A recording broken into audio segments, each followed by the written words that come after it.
अस्सलाम वालेकुम दोस्तों, मैं हूं मोहम्मद सुहेल। तो दोस्तों, आज हम सॉल्यूशन केमिस्ट्री में कोलिगेटिव प्रॉपर्टीज़ पढ़ेंगे और उसमें पहली colligative ring of vapour pressure को डिटेल से पढ़ेंगे। तो चलें शुरू करते हैं कोलिगेटिव प्रॉपर्टीज़ को। Those properties which depends upon the number of particles of solute not on the nature of them are called colligative properties. ऐसी प्रॉपर्टीज जो सॉल्यूट पार्टिकल्स, सॉल्वेंट पार्टिकल्स या आयंस पे डिपेंड कर रही हो, इसी प्रॉपर्टीज को हम कोलिगेटिव प्रॉपर्टीज कहेंगे।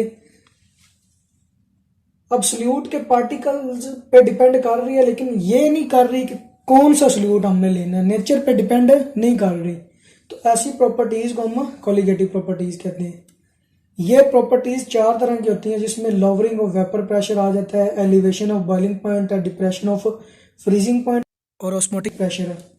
तो ये वो चार कोलिगेटिव प्रॉपर्टीज हैं जो पार्टिकल सॉल्यूट के पार्टिकल पे डिपेंड कर रही होती हैं, बट सॉल्यूट की या सॉल्वेंट की नेचर पे डिपेंड नहीं कर रही होती। ये चार प्रॉपर्टीज कब उबे होंगी? ये चार प्रॉपर्टीज तब उबे होंगी जब ये तीन कंडीशंस कोई भी सॉल्यूशन सेटिस्फाई कर रहा होगा, तब ये चार प्रॉपर्टीज उबे हो रही होंगी। Solution must be dilute, solution dilute होना चाहिए। मतलब क्या है उसमें कि उसमें जो सॉल्यूट की कंसंट्रेशन है वो कम होनी चाहिए। दूसरा ये है कि सॉल्यूट नॉन वोलेटाइल होना चाहिए और नॉन इलेक्ट्रोलाइट होना चाहिए। तो ये जब तीन कंडीशन सेटिस्फाई होंगी तो ये चार कोलिगेटिव प्रॉपर्टीज ओबे होंगी। बेसिकली ये चारों प्रॉपर्टीज जो हैं ये लोवरिंग ऑफ वेपर प्रेशर की वजह से ही डेवलप होती हैं। कि जब किसी भी सॉल्वेंट का जो प्रेशर है वो लोअर होता है तो उसकी वजह से एलिवेशन बॉइलिंग पॉइंट में आ जाती है, फ्रीजिंग पॉइंट में डिप्रेशन आ जाती है और ऑस्मोटिक प्रेशर चेंज हो जाता है। तो ये वो बेसिक प्रॉपर्टी है जिसकी वजह से ये तीन एक्स्ट्रा प्रॉपर्टीज डेवलप होती हैं। तो ये चार प्रॉपर्टीज कोलिगेटिव प्रॉपर्टीज हैं और हम इस चैप्टर सॉल्यूशन केमिस्ट्री में इन चारों को बड़ी डिटेल से पढ़ेंगे। तो चलो दोस्तों, हम सबसे पहले लोवरिंग ऑफ वेपर प्रेशर को शुरू करते हैं। तो दोस्तों, पहली प्रॉपर्टी है लोवरिंग ऑफ वेपर प्रेशर।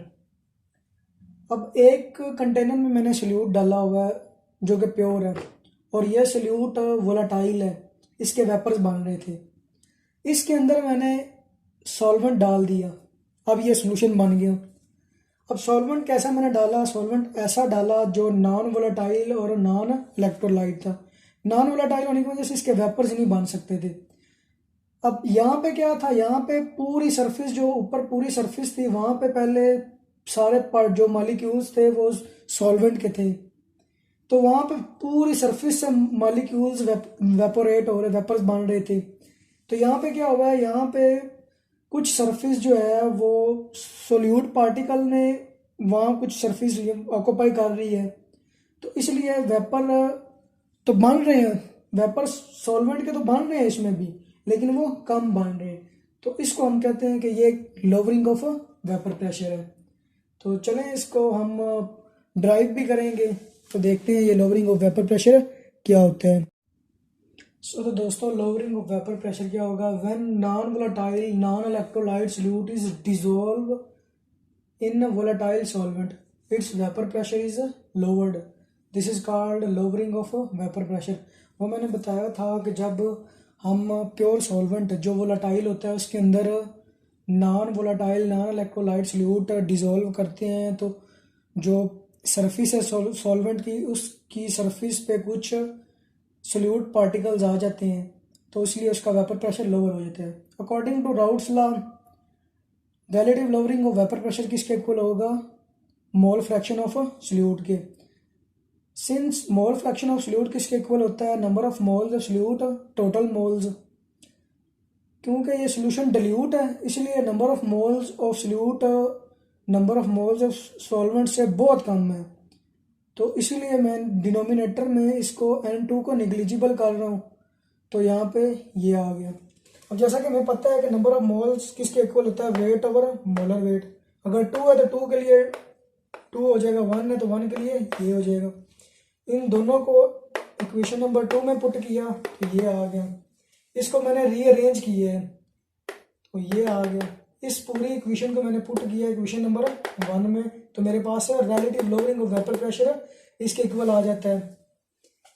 तो यहाँ से मैंने ये lowering of vapour pressure find कर, यहाँ से मैं lowering of vapour pressure find कर लूँगा, ये पी नॉट उधर चला जाएगा, तो ये फार्मूला मिल गया मुझे जिससे मैं relative lowering of vapour pressure find कर सकता हूँ। यहाँ पे मुझे vapour pressure of pure solvent का पता होना चाहिए, वेट का पता हो, मैस का मोलर मैस का पता हो, दोनों सोल्यूट और सॉल्वेंट के वेट का और दोनों के मैस का पता हो, तो मैं उसका lowering of vapour pressure find कर सकता हूँ।